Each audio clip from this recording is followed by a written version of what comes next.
ವೀಣಾ ನೂತನ ಶಬ್ದ ಪಾಣಿಯಿಂದೊಗೆವಂತೆ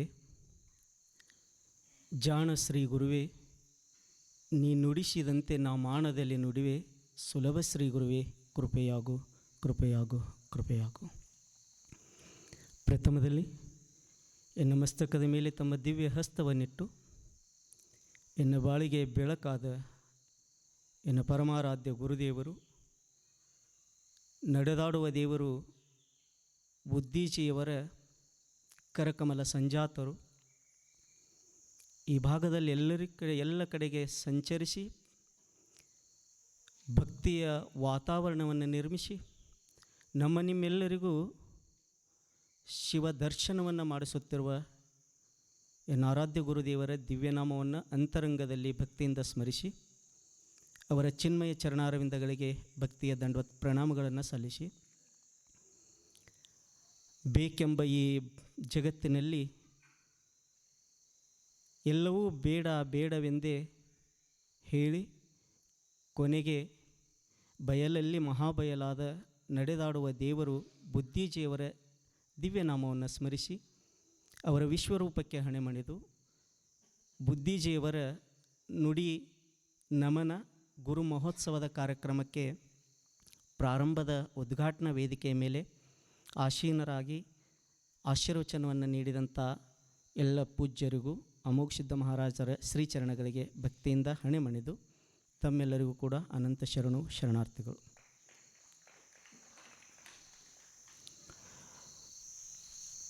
ಒಂದು ತಿಂಗಳವರೆಗೆ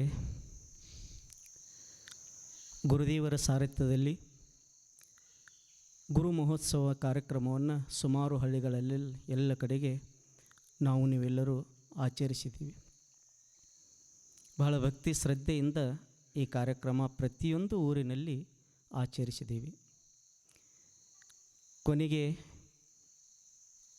ಇಂಡಿಯಲ್ಲಿ ಗುರುದೇವರು ಬುದ್ಧೀಜಿಯವರು ತೋರಿಸಿಕೊಟ್ಟ ಮಾರ್ಗವನ್ನೇ ಚಾಚೂ ತಪ್ಪದೆ ಪಾಲಿಸಿಕೊಂಡು ಅವರು ನಿಲ್ಲಿಸಿ ಹೋದಂಥ ಜ್ಞಾನದ ಸುಧೆಯ ರಸಾಮೃತವನ್ನು ನಿಮ್ಮೆಲ್ಲರಿಗೂ ಉಣಬಡಿಸುವ ಕಾರ್ಯವನ್ನು ಇಂಡಿಯಲ್ಲಿ ನಿರಂತರ 18 ದಿವಸಗಳ ಕಾಲ ಅಲ್ಲಿ ಬೆಳಗಿನ ಪ್ರವಚನದ ಮುಖಾಂತರ ಭಕ್ತಿ ಸುಧೆಯನ್ನು ಉಣಿಸಿದರು. ವೈಕುಂಠ ಏಕಾದಶಿಯ ದಿನದಂದು ಅಲ್ಲಿಯೂ ಕೂಡ ಬಹಳ ವಿಜೃಂಭಣೆಯಿಂದ ಗುರು ಮಹೋತ್ಸವವನ್ನು ಆಚರಿಸಿದ್ದೀವಿ. ವಿಜಯಪುರದಲ್ಲಿ 2ನೇ ತಾರೀಕಿಗೆ ಗುರುವನ್ನು ಆರಾಧಿಸಿದ್ದೀವಿ. ಈಗ ಇಲ್ಲಿ ಇವತ್ತಿನಿಂದ 10ನೇ ತಾರೀಕಿನವರೆಗೆ ನೀವೆಲ್ಲರೂ ಈ ಉತ್ಸವವನ್ನು ಆಚರಿಸ್ತಾ ಇದ್ದೀವಿ. ಇದನ್ನೇ ನಾನು ಯಾಕೆ ಹೇಳ್ತಾ ಇದ್ದೀನಿ ಅಂದರೆ, ಎಲ್ಲ ಕಡೆಗೂ ನಾವು ಗುರು ಮಹೋತ್ಸವವನ್ನು ಆಚರಿಸಿದ್ದೀವಿ, ಗುರುವನ್ನು ಸ್ಮರಿಸಿದ್ದೀವಿ, ಇಲ್ಲಿಯೂ ಕೂಡ ಸ್ಮರಿಸ್ತಾ ಇದ್ದೇವೆ. ಎಲ್ಲ ಕಡೆಗಿಂತಲೂ ಇಲ್ಲಿ ಗುರು ಮಹೋತ್ಸವವನ್ನು ಆಚರಿಸೋದರಲ್ಲಿ ಒಂದು ವಿಶೇಷತೆ ಅದು. ಏನು ವಿಶೇಷತೆ ಅಂದರೆ, ಎಲ್ಲ ಊರಿನಲ್ಲಿಯೂ ಭಕ್ತಿಯಿಂದಲೇ ಆಚರಿಸಿದ್ದಾರೆ, ಶ್ರದ್ಧೆಯಿಂದಲೇ ಆಚರಿಸಿದ್ದಾರೆ. ಇಲ್ಲಿಯೂ ಕೂಡ ಅದೇ ಭಕ್ತಿ ಶ್ರದ್ಧೆಯಿಂದ ಆಚರಿಸ್ತಾ ಇದ್ದೀವಿ. ವಿಶೇಷ ಏನು ಅಂದರೆ, ಜಗತ್ತಿಗೆ ಬೆಳಕನ್ನು ಕೊಡುವಂಥ ಸೂರ್ಯ ಒಂದು ಕ್ಷಣ ಒಂದೇ ಸ್ಥಾನದೊಳಗೆ ನಿಲ್ಲೋದಿಲ್ಲ. ಆತ ಬೆಳಗ್ಗೆ ಉದಯಿಸಿದ ಅಂದರೆ ಕ್ಷಣ ಕ್ಷಣಕ್ಕೂ ಆತ ತನ್ನ ದಿಕ್ಕನ್ನು ಬದಲಾಯಿಸ್ತಾ ಇರ್ತಾನೆ.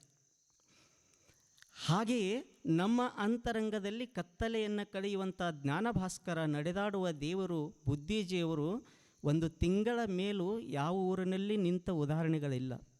ಆದರೆ ಈ ಸ್ಥಾನದೊಳಗೆ 110 ದಿವಸ ಅಂದರೆ 3 ತಿಂಗಳ 10 ದಿವಸಗಳವರೆಗೆ ಇಲ್ಲಿ ನಿಂತು ಈ ನೆಲವನ್ನು ಪಾವನಗೊಳಿಸಿ ಈ ನೆಲದಲ್ಲಿ ಶಕ್ತಿ ತುಂಬಿದಾರಲ್ಲ, ಅದಕ್ಕಾಗಿ ಇಲ್ಲಿ ವಿಶೇಷತೆ ಅದ. ಗುರುದೇವರು ಇಲ್ಲಿ ಯಾವ ಕಾರ್ಯಕ್ರಮ ಮಾಡಿದರೂ ಕೂಡ ಬಹಳ ಭವ್ಯವಾಗಿ ಬಹಳ ವಿಜೃಂಭಣೆಯಿಂದ ಇಲ್ಲೆಲ್ಲ ಕಾರ್ಯಕ್ರಮ ಯಶಸ್ವಿ ಆಗ್ತವೆ. ಯಾಕೆ ಯಶಸ್ವಿ ಆಗ್ತದಂದರೆ, ಇಲ್ಲಿ ನಡೆದಾಡುವ ದೇವರು ತಮ್ಮ ತಪಶಕ್ತಿಯ ದಿವ್ಯ ದೃಷ್ಟಿಯನ್ನು 110 ದಿವಸಗಳವರೆಗೆ ಇಲ್ಲೆಲ್ಲ ಕಡೆಗೆ ಅವರು ದೃಷ್ಟಿಯನ್ನು ಹಾಯಿಸಿದ್ದಾರೆ. ತಮ್ಮ ಜ್ಞಾನ ಶಕ್ತಿಯನ್ನು ಇಲ್ಲಿ ಮೂರ್ತ ಮಾಡಿದ್ದಾರೆ. ತಮ್ಮ ಯೋಗ ದೃಷ್ಟಿಯನ್ನು ಇಲ್ಲಿ ಸುಮ್ಮನೆ ಹೀಗೆ ಶಕ್ತಿಯ ರೂಪದಲ್ಲಿ ಅವರು ಬಿಟ್ಟು ಹೋಗ್ಯಾರ. ಅದಕ್ಕಾಗಿ ಈ ಕಾರ್ಯಕ್ರಮ ಯಾಕೆ ಯಶಸ್ವಿ ಆಗ್ತದಂದ್ರೆ ಅವರ ದಿವ್ಯ ಶಕ್ತಿಯ ಬಲದಿಂದ ಇಲ್ಲಿ ಕಾರ್ಯಕ್ರಮ ಯಶಸ್ವಿ ಆಗ್ತದೆ. ಅದು ಗುರುವಿನ ಶಕ್ತಿ ಬಹಳ ದೊಡ್ಡದದು. ಗುರುವಿನ ಶಕ್ತಿಯ ಮುಂದೆ ಯಾವ ಶಕ್ತಿಯೂ ಇಲ್ಲ. ಇದುವರೆಗೆ ನಮ್ಮ ಮಹಾರಾಜರು ಇರುವರು ಗುರುವಿನ ಕುರಿತು ಬಹಳ ಸುಂದರವಾಗಿ ಹೇಳಿದ್ದಾರೆ. ಈ ಜಗತ್ತಿನಲ್ಲಿ ಇರುವಂಥ ಎಲ್ಲ ಶಕ್ತಿ ಗುರು ಶಕ್ತಿಯ ಮುಂದೆ ತೃಣ ಸಮಾನ ಆಗಿರ್ತದೆ. ನೀ ಕರುಣಿಸಿದೊಡೆ ಕಲ್ಲೆಲ್ಲ ಕನಕವಯ್ಯ ಅಂತ. ಗುರು ಒಂದು ವೇಳೆ ಕರುಣಿಸಿದ ಅಂದರೆ ಕಲ್ಲು ಸಹಿತ ಕನಕ ಆಗ್ತದೆ. ಗುರುವಿನ ಕೃಪಾ ದೃಷ್ಟಿ ನಮ್ಮ ಮೇಲೆ ಬಿತ್ತು ಅಂದರೆ ಪರಮ ಪಾಪಿಯೂ ಕೂಡ ಪರಮ ಪುನೀತನಾಗ್ತಾನೆ. ಗುರುವಿನ ಅಂತಃಕರಣದ ದೃಷ್ಟಿ ನಮ್ಮ ಮೇಲೆ ಬಿತ್ತು ಅಂದರೆ ಕಲ್ಲು ಕೂಡ ಮೂರ್ತಿ ಆಗ್ತದೆ, ದೇವ ಮಾನವರಾಗ್ತಾರೆ. ಅಂಥ ದಿವ್ಯ ಶಕ್ತಿ ಅದು, ಗುರುವಿನ ಶಕ್ತಿ ಅದು. ಆ ಶಕ್ತಿ ಬಹಳ ವಿಶೇಷವಾದದ್ದು. ಅದಕ್ಕಾಗಿಯೇ ಎಲ್ಲ ಪೂರ್ವಜರು ಋಷಿ ಮುನಿಗಳು ಸಹಿತ ಗುರುವಿನ ಕುರಿತು ಬಹಳ ಸುಂದರವಾಗಿ ಅವರೆಲ್ಲ ವ್ಯಾಖ್ಯಾನವನ್ನು ಮಾಡಿದರು, ವರ್ಣಿಸಿದರು ಗುರುವಿನನ್ನು. ಅಷ್ಟೇ ಅಲ್ಲ, ಗುರುವನ್ನು ಬಹಳ ಎತ್ತರದ ಸ್ಥಾನದಲ್ಲಿ ನೋಡಿದರು. ಸುಮ್ಮನೆ ದೇವರೇ ಆ ಶಿಷ್ಯನ ಹತ್ತಿರ, ಆ ಭಕ್ತನ ಹತ್ತಿರ ಸಾಕ್ಷಾತ್ ದೇವರು ಬಂದರೂ ಸಹಿತ ಆ ಎಲ್ಲ ಶಿಷ್ಯೋತ್ತಮರು, ಆ ಎಲ್ಲ ಭಕ್ತರು ದೇವನಿಗೆ ಹೇಳಿದರು, ಹೇ ಭಗವಂತನೇ, ನೀನು ಯಾಕೋ, ನಿನ್ನ ಹಂಗೆ ಯಾಕೋ ಅಂದರು. ನೀ ಬ್ಯಾಡಪ್ಪ, ನನಗೆ ನಿನ್ನ ಅವಶ್ಯಕತೆ ಇಲ್ಲ. ನನಗೆ ಯಾರ ಅವಶ್ಯಕತೆ ಅದಂದ್ರೆ ನನ್ನ ಉದ್ಧರಿಸಿದ ಗುರುವಿನ ಅವಶ್ಯಕತೆ ಅದ. ಮೊದಲು ನಾನು ಗುರುದರ್ಶನವನ್ನು ಮಾಡ್ತೀನಿ, ಆ ಬಳಿಕ ನಿನ್ನ ದರ್ಶನ ಮಾಡ್ತೀನಿ ಅಂತ ಆ ಜ್ಞಾನಿಗಳೆಲ್ಲ ಗುರುವಿಗೆ ಶ್ರೇಷ್ಠ ಸ್ಥಾನವನ್ನು ಕೊಟ್ಟರು. ಅವರೆಲ್ಲ ಸುಮ್ಮನೆ ಒಂದೇ ದೃಷ್ಟಾಂತ ಹೇಳಿ ಮುಗಿಸ್ತೀನಿ ನಾನು. ಗುರುವಿಗೆ ಎಷ್ಟು ಶ್ರೇಷ್ಠ ಸ್ಥಾನ ಅದಂತ. ಯಾಕೆ ಅಂದರೆ ಎಲ್ಲವೂ ನಮಗೆ ಸಿಗುವುದು, ನಮ್ಮ ಜೀವನದಲ್ಲಿ ಆನಂದದ ದರ್ಶನ ಮಾಡಿಸುವುದು ಗುರು ಅದಾನೇ ವಿನಃ ದೇವರಲ್ಲ. ಸುಮ್ಮನೆ ಸಂತ ಅಂದಳೋಬ ಅಂತ ತಾವೆಲ್ಲ ಹೆಸರನ್ನು ಕೇಳಿದ್ದೀರಿ. ಸಂತ ಪರಂಪರೆಯಲ್ಲಿ ಬಹಳ ಶ್ರೇಷ್ಠ ಸಂತರು ಅಂದಳೋಬ. ತುಕಾರಾಮರ ಶಿಷ್ಯರು ಅವರು. ತುಕಾರಾಮರ ದಿವ್ಯ ಜ್ಞಾನವನ್ನು ಪಡೆದುಕೊಂಡಂಥ ಈ ಅಂದಳೋಬ ಸುಮ್ಮನೆ ತೀರ್ಥಕ್ಷೇತ್ರಕ್ಕೆ ಹೋಗಿದ್ದರು, ವಿಠ್ಠಲನ ದರ್ಶನಕ್ಕೆ ಬಂದಿದ್ದರು. ಸುಮ್ಮನೆ ಇವರು ಆನಂದದಿಂದ ಈ ವಿಠ್ಠಲನ ಕಡೆಗೆ ಪಾದಯಾತ್ರೆ ಮಾಡ್ತಾ ಮಾಡ್ತಾ ದಿಂಡಿಯಲ್ಲಿ ಬಂದಾಗ ತುಕಾರಾಮ ಮಹಾರಾಜರು ಅವರು ಇಹಲೋಕವನ್ನು ತೊರೆದರು. ಅವರು ವಿಶ್ವರೂಪವನ್ನು ಧಾರಣ ಮಾಡಿದರು. ಸುಮ್ಮನೆ ಇವರು ತೀರ್ಥಕ್ಷೇತ್ರ ಮುಗಿಸಿ ಗುರುವಿನ ಹತ್ತಿರ ಹೋದಾಗ ಗೊತ್ತಾಯಿತು, ತುಕಾರಾಮ ಮಹಾರಾಜರು ಈ ದೇಹ ಸಮೇತ ಇಲ್ಲಿ ಇಲ್ಲ ಅಂತ ಗೊತ್ತಾಯಿತು. ಅಂದಳೋಬನಿಗೆ ಬಹಳ ದುಃಖ ಆಯಿತು. ಯಾಕೆ ಅಂದರೆ ಆತ ಬಹಳ ಗುರುವನ್ನು ನಂಬಿದ್ದ. ಗುರುವಿನ ಹೊರತು ಈ ಜಗತ್ತಿನಲ್ಲಿ ಏನೂ ಇಲ್ಲ ಅಂತ ತಿಳ್ಕೊಂಡಿದ್ದ. ನರನಾಡಿಗಳಲ್ಲೆಲ್ಲ ಗುರುವನ್ನೇ ತುಂಬಿಕೊಂಡಿದ್ದ. ದುಃಖ ಆಯಿತು ಗುರು ಇಲ್ಲದನ್ನು ನೋಡಿ. ಆವಾಗ ಆ ಗುರುವಿನ ಸಮಾಧಿಯ ಮುಂದೆ ಕಣ್ಮುಚ್ಚಿ ಕುಂತ ಗುರುವನ್ನು ಪ್ರಾರ್ಥಿಸ್ತಾ ಇದ್ದ. ಏನು ಅಂತ ಪ್ರಾರ್ಥಿಸ್ತಿದ್ದ ಅಂದರೆ, ಹೇ ಗುರುನಾಥ, ತುಕಾರಾಮ ಮಹಾರಾಜ, ಸದ್ಗುರುನಾಥ, ನೀನು ಹೋಗಿದೆಲ್ಲ, ನನಗೆ ಅದು ಚಿಂತಿಲ್ಲ, ಆ ದುಃಖ ನನಗಿಲ್ಲ. ಯಾಕೆ ಅಂದರೆ ಈ ಜಗತ್ತಿನೊಳಗೆ ಬಂದವರೆಲ್ಲ ಒಂದು ದಿವಸ ಹೋಗಬೇಕು. ಇದು ಸೃಷ್ಟಿಯ ನಿಯಮ ಅದದು. ಯಾರಾದರೆ ಏನು, ಯೋಗಿ ಆದರೇನು, ತ್ಯಾಗಿ ಆದರೇನು, ನರನಾದರೇನು, ಮನುಷ್ಯನಾದರೇನು, ಯಾರಾದರೆ ಏನು, ಹೋಗಲೇಬೇಕು. ಈ ಸತ್ಯ ನನಗೂ ಗೊತ್ತದ. ಆದರೆ ನಾನು ಯಾಕೆ ದುಃಖ ಮಾಡ್ಲಿಕ್ಕತ್ತೀನಿ ಅಂದರೆ, ನಿನ್ನ ಈ ದೇಹ ಸಮೇತದ ದಿವ್ಯ ದರ್ಶನವನ್ನು ಕೊನೆಯ ಕ್ಷಣದೊಳಗೆ ನಾನು ಮಾಡಬೇಕಾಗಿತ್ತು. ನಿನ್ನ ರೂಪವನ್ನು ನಾನು ಕಣ್ತುಂಬಿಕೋಬೇಕಾಗಿತ್ತು. ಆ ನಿನ್ನ ತುಕಾರಾಮನ ಮನುಷ್ಯ ಜನ್ಮದ ರೂಪ ನನಗೆ ಸಿಗಲಿಲ್ಲ, ಅದಕ್ಕಾಗಿ ನನಗೆ ದುಃಖ ಆಗ್ಲಿಕ್ಕತ್ತದ ಅಂತ ಕುಂತ. ನಾನು ನಿಜವಾಗಿಯೂ ನಿನ್ನ ಪ್ರಾರ್ಥನೆಯನ್ನು ಮನಸಾ ವಹಿಸಿ ಮಾಡಿದ್ದೆ. ಆದರೆ ಹೇ ಮಹಾರಾಜ, ಸಂತ ಸದ್ಗುರುನಾಥ ತುಕಾರಾಮ ಗುರುದೇವ, ನೀ ನನಗೆ ದರ್ಶನವನ್ನು ಕೊಡು, ಯಾವ ರೂಪದೊಳಗಾದರೂ ಕೊಡು, ನಾನು ನಿನ್ನ ದರ್ಶನ ಮಾಡಿಕೊಂಡು ಮುಕ್ತನಾಗ್ತೀನಿ ಅಂತ ಸಮಾಧಿಯ ಮುಂದೆ ಕುಂತ. ಅನ್ನ ಆಹಾರಾದಿಗಳನ್ನು ತ್ಯಜಿಸಿದ, ನೀರನ್ನು ತ್ಯಜಿಸಿದ, ಬರೀ ತುಕಾರಾಮನ ನಾಮ ಅಷ್ಟೇ ನುಡಿತಾ ಇದ್ದ. ದಿನ ಕಳೀತು, ಮಾಸಗಳು ಕಳೀತು. ಈತನ ನಿರ್ಮಲ ಭಕ್ತಿಗೆ ಸಾಕ್ಷಾತ್ ಪಾಂಡುರಂಗ ಪ್ರತ್ಯಕ್ಷನಾಗಿ ಬಂದು ಮೆಲ್ಲಗೆ ಒದರ್ದ. ಅಂದಳೋಬ, ನಾನು ನಿನಗೆ ದರ್ಶನ ಕೊಡ್ಲಿಕ್ಕೆ ಬಂದೀನಿ ನೋಡು ಅಂದ. ಕಣ್ಣು ಮುಚ್ಚಿ ಕುಂತಿದ್ದೀವ. ಸಾವಕಾಶವಾಗಿ ಕಣ್ಣು ತೆರೆದು ನೋಡ್ದ, ವಿಠ್ಠಲ ಮುಂದೆ ನಿಂತಾನ. 3 ಲೋಕದ ಒಡೆಯ ಶ್ರೀಮನ್ ನಾರಾಯಣ ಮುಂದೆ ನಿಂತಾನ. ಇವ ಸುಮ್ಮನೆ ಹಿಂಗೆ ಒಂದು ಕ್ಷಣ ನೋಡ್ದ, ಮತ್ತೆ ಕಣ್ಣು ಮುಚ್ಚದ. ವಿಠ್ಠಲ ಕೇಳ್ತಾನ, ನೀನು ಭಾಳ ಭಕ್ತಿ ಮಾಡ್ಲಿಕ್ಕತ್ತಿ ಅಂತ ನೀನು ದರ್ಶನ ಕೊಡ್ಲಿಕ್ಕೆ ಬಂದೀನಿ, ನಿನಗೆ ನಾನು ಕಣ್ಣು ತೆರೆದು ನೋಡಲಿಲ್ಲಲ್ಲ ಯಾಕೆ ಅಂದಾಗ ಅಂದಳೋಬ ಭಾಳ ಸುಂದರ ಮಾತು ಹೇಳ್ತಾನೆ, ನೋಡು ನನಗೆ ನಿನ್ನ ಅವಶ್ಯಕತೆ ಇಲ್ಲ, ನಾನು ನಿನ್ನ ಕರೆದಿಲ್ಲ, ನಿನ್ನ ಕರೆದೇ ನಾನು ನಿನ್ನನ್ನು ಕರೆದಿಲ್ಲ ಅಂದರೆ ನಿನ್ನ ನೋಡುವ ಅವಶ್ಯಕತೆ ಇಲ್ಲ ನನಗೆ ಅಂತ. ಏತೇ ತುಜೆ ಲಾಗಿ ಬೋಲಾವಿಲೆ ಕೋಣಿ ಅಂತ. ನೀನು ಬಂದಿದ್ದಿ, ನಿನಗಾಗಿ ಬಂದಿದ್ದಿ, ನನಗಾಗಿ ಬಂದಿಲ್ಲ, ನಾನೇನು ನಿನ್ನ ಕರೆದಿಲ್ಲ, ನಾನು ನಿನ್ನ ನೋಡುವ ಅವಶ್ಯಕತೆ ಇಲ್ಲ ಅಂದ.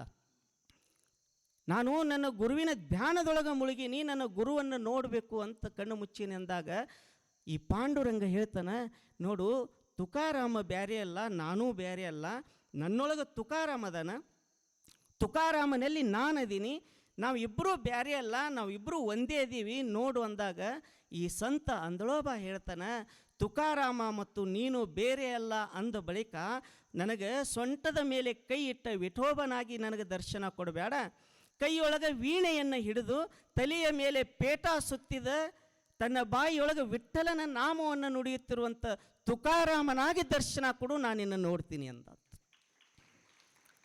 ಕಾರಣ ಗುರು ಶ್ರೇಷ್ಠದನ, ಗುರುವಿನ ಶಕ್ತಿ ಬಹಳ ದೊಡ್ಡದದ. ಅಂಥ ಗುರುನಾಥನಿಗಾಗಿ ಎಷ್ಟೋ ಜನ ಜೀವನ ಪೂರ್ತಿ ಸವಿಸಿದ್ರೂ ಕೂಡ ಗುರುದರ್ಶನವಾಗಿಲ್ಲ. ನಾವು ನೀವೆಲ್ಲ ಪುಣ್ಯ ಮಾಡೀವಿ. ಎಂಥ ಪುಣ್ಯ ಮಾಡೀವಿ ಅಂದರೆ ಜನ್ಮ ಜನ್ಮಾಂತರದ ಪುಣ್ಯ ಮಾಡೀವಿ. ನಾವು ಬರೀ ಒಂದು ಜನ್ಮದ ಪುಣ್ಯ ಅಲ್ಲ, ಜನ್ಮ ಜನ್ಮಾಂತರದ ಪುಣ್ಯ ಮಾಡೀವಿ ಅಂತ ತಿಳ್ಕೊಂಡೇ ನಮಗೆ ಗುರುದರ್ಶನ ಆಗ್ಯದ. ಎಂಥ ಗುರುದರ್ಶನ ಆಗ್ಯದ ಅಂದರೆ ನಡೆದಾಡುವ ದೇವರ ಬುದ್ಧಿಜೀವರ ದರ್ಶನ ಆಗ್ಯದ. ಅವರದೇ ಪ್ರತಿ ಸ್ವರೂಪರಾದಂಥ ಗುರುದೇವರ ದರ್ಶನ ನಮ್ಮ ನಿಮ್ಮೆಲ್ಲರಿಗೆ ಆಗ್ಲಿಕ್ಕತ್ತದಲ್ಲ. ನಮ್ಮಷ್ಟು ಪುಣ್ಯಶಾಲಿಗಳು ಯಾರದಾರ ಈ ಜಗತ್ತಿನೊಳಗೆ? ಕೊನೆಗೆ ನಾವು ಈ ಜಗತ್ತನ್ನು ಬಿಟ್ಟು ಹೋಗ್ತೀವಿ. ಬಿಟ್ಟು ಹೋದಾಗ ನಮ್ಮ ಪುರಾಣ ಕಥೆಗಳು ಹೇಳ್ತಾವ, ಅಲ್ಲೆಲ್ಲ ಪಾಪ ಪುಣ್ಯದ ಲೆಕ್ಕಗಳಾಗ್ತಾವ ಅಂತ ಹೇಳ್ತಾರೆ.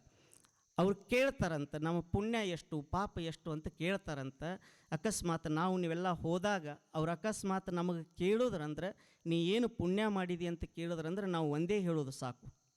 ಏನು ಹೇಳೋದಂದರೆ ನಾವು ಏನು ಪುಣ್ಯ ಮಾಡೀವೋ ಬಿಟ್ಟಿವೋ ಗೊತ್ತಿಲ್ಲ, ಆದರೆ ಒಂದು ಪುಣ್ಯ ಮಾತ್ರ ನಾವು ಮಾಡೀವಿ, ಅದು ನಮ್ಮ ಆತ್ಮ ಸಾಕ್ಷಿಯಾಗಿ ನಮಗೆ ಗೊತ್ತದ. ಏನು ಅಂದರೆ ನಾವು ಯಾವಾಗ ಭೂಮಂಡಲದೊಳಗೆ ಇದ್ದೇವಲ್ಲ ಆವಾಗ ಬುದ್ಧಿಜಿಯವರಿದ್ದರು, ಅವರ ದರ್ಶನ ಮಾಡ್ಕೊಂಡಿವಿ, ಅವರ ನುಡಿಗಳನ್ನು ಕೇಳಿವಿ. ಇದಕ್ಕಿಂತ ದೊಡ್ಡ ಪುಣ್ಯ ಯಾವುದದ ಅಂತ ಇದೊಂದು ಹೇಳಿಬಿಟ್ರೆ ಸಾಕು, ನಾವು ಸ್ವರ್ಗಕ್ಕೆ ಅಧಿಕಾರಿಗಳಾಗ್ತೀವಿ. ಮತ್ತು ಗುರುವಿನ ಶಕ್ತಿ ಭಾಳ ದೊಡ್ಡದದ. ಬುದ್ಧಿಜಿಯವರು ಹೋಗ್ಯಾರಂದ್ರೆ ಸುಮ್ಮನೆ ಹಾಗೇ ಹೋಗಿಲ್ಲ, ಇನ್ನೊಂದು 3 ನಿಮಿಷದ. ಬುದ್ಧಿಜಿಯವರು ಹೋಗ್ಯಾರಂದ್ರೆ ಹಾಗೇ ಹೋಗಿಲ್ಲ, ಒಂದು ಕುರುಹನ್ನು ನಮ್ಮ ನಿಮ್ಮೆಲ್ಲರಿಗೂ ಕೊಟ್ಟು ಹೋಗಿದ್ದಾರೆ. ಏನು ಕುರುಹು ಕೊಟ್ಟು ಹೋಗ್ಯಾರಂದ್ರೆ ಅವರದೇ ಪ್ರತಿ ಸ್ವರೂಪ. ಅವರು ತಮ್ಮ ಸರ್ವ ಅಂತಃಕರಣದ ದೃಷ್ಟಿಯನ್ನು, ಅವರು ತಮ್ಮ ಸರ್ವ ದಿವ್ಯ ಜ್ಞಾನವನ್ನು ಅವರ ಪ್ರೀತಿಗೆ ಪಾತ್ರರಾದಂಥ ಗುರುದೇವರಿಗೆ ದಾರಿ ಎರೆದಾರೆ. ನಾನು ಹೋದ ಬಳಿಕ ನನ್ನ ಕಾರ್ಯವನ್ನು ನೀವು ನಡೆಸ್ಕೊಂಡು ಹೋಗಬೇಕು ಅಂತ ಅವರಿಗೆ ದಾರಿ ಎರೆದಾರೆ. ಅಂಥ ಗುರುದೇವರನ್ನು ನಮ್ಮ ನಿಮಗೆಲ್ಲ ಕೊಟ್ಟು ಹೋಗ್ಯಾರಲ್ಲ, ಇದಕ್ಕಿಂತ ಪುಣ್ಯ ನಾವು ಯಾವುದು ಬೇಕಾಗ್ಯದ ನಮಗೆ? ಅವರ ಶಕ್ತಿ ಬಹಳ ದೊಡ್ಡದದ. ಅವ್ರ ಶಕ್ತಿ ಎಷ್ಟು ಹೇಳಕ್ಕೆ ಅದು ಶಬ್ದಗಳು ಸಾಲೋದಿಲ್ಲ ನಮ್ಮಂಥ ಅಜ್ಞಾನಿಗಳಿಗೆ. ಗುರುವಿನ ವರ್ಣನೆಯನ್ನು ಮಾಡಬೇಕಾದ್ರೆ ಇಡೀ ಬ್ರಹ್ಮಾಂಡವನ್ನು ಹಾಳೆಯನ್ನಾಗಿ, ನೆಲವನ್ನು ಹಾಳೆಯನ್ನಾಗಿ ಮಾಡಿ, ಸಪ್ತ ಸಾಗರವನ್ನು ಶಾಯಿಯನ್ನಾಗಿ ಮಾಡಿ, ಈ ಸೃಷ್ಟಿಯೊಳಗೆ ಇರುವಂಥ ಎಲ್ಲ ಮರಗಳನ್ನು ಲೆಕ್ಕಣಿಕೆಯನ್ನಾಗಿ ಮಾಡಿ ಗುರುವನ್ನು ವರ್ಣಿಸಲಿಕ್ಕೆ ಕುಂತ್ರೆ ಈ ಬ್ರಹ್ಮಾಂಡದ ಭೂಮಿ ಕಡಿಮೆ ಆಗ್ತದ, ಹಾಳಿ ಶಾಯಿ ಬತ್ತಿ ಹೋಗ್ತದ, ಲೆಕ್ಕಣಿಕೆಗಳು ಸವದು ಹೋಗ್ತವ, ಗುರುವಿನ ವರ್ಣನ ಅರ್ಧಕ್ಕೆ ಉಳಿತದಂತ ಭಾಳ ದೊಡ್ಡ ಜ್ಞಾನಿಗಳು ಹೇಳಿದ್ದಾರೆ. ನಮ್ಮ ಗುರು ದೇವರ ಶಕ್ತಿ ಭಾಳ ದೊಡ್ಡದದ. ಅದೇ ನಮ್ಮ ಕರೋಸಿ ಸರ್ ಹೇಳ್ತಿದ್ರು ಮೊನ್ನೆ, ಈ ದ್ವಾರ ಬಾಗಿಲ ಕಟ್ಟಬೇಕಾದ್ರೆ